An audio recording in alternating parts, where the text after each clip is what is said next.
Existem no Brasil, como no mundo inteiro, militares de um lado e do outro, juízes de um lado e do outro, jornalistas de um lado e do outro. O que é que significa um lado e o outro? Significa, no caso brasileiro, que existem militares do lado dos interesses nacionais, do lado do povo, e existem militares ligados aos interesses imperialistas. O mesmo vale para os juízes, o mesmo vale para os jornalistas, e quando são donos de jornais, donos de televisão, praticamente estão do lado do imperialismo.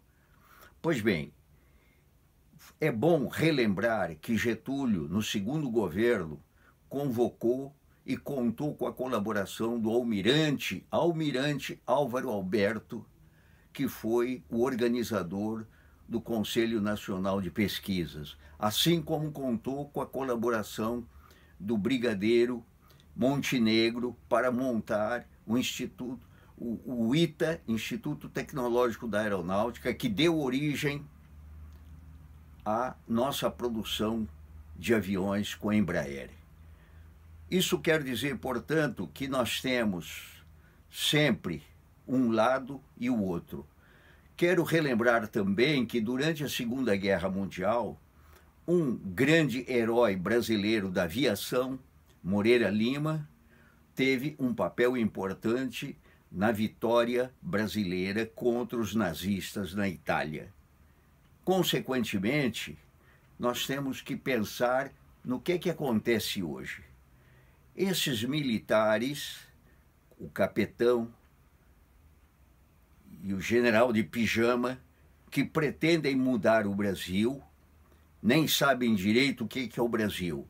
Não sabem direito porque o general de pijama declara explicitamente que os índios são indolentes, que os negros são malandros.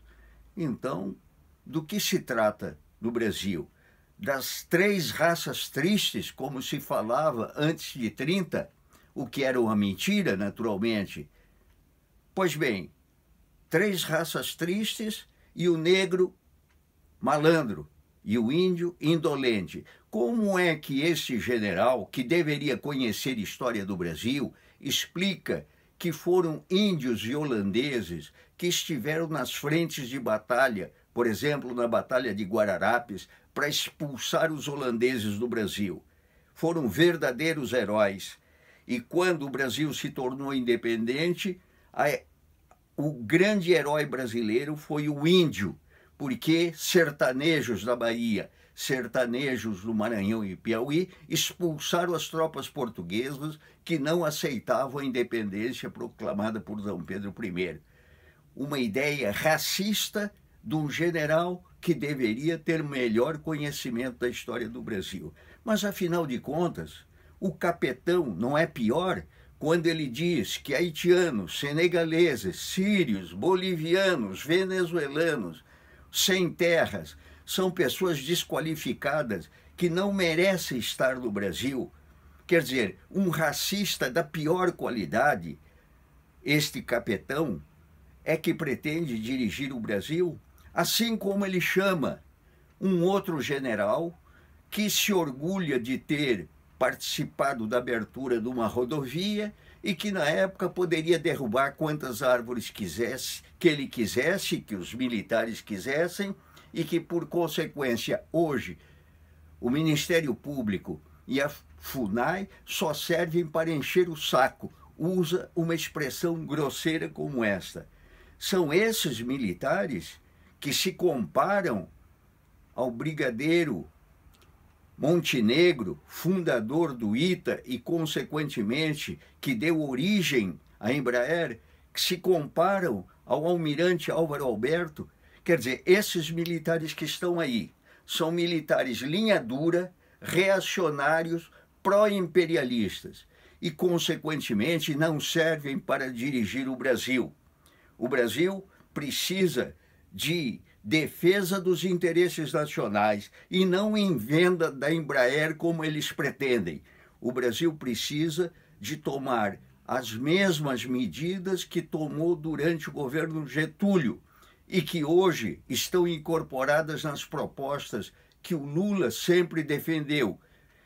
Ensino cada vez mais avançado e para milhões de brasileiros. Elevação da renda, crescimento econômico. E o que eles pensam em fazer?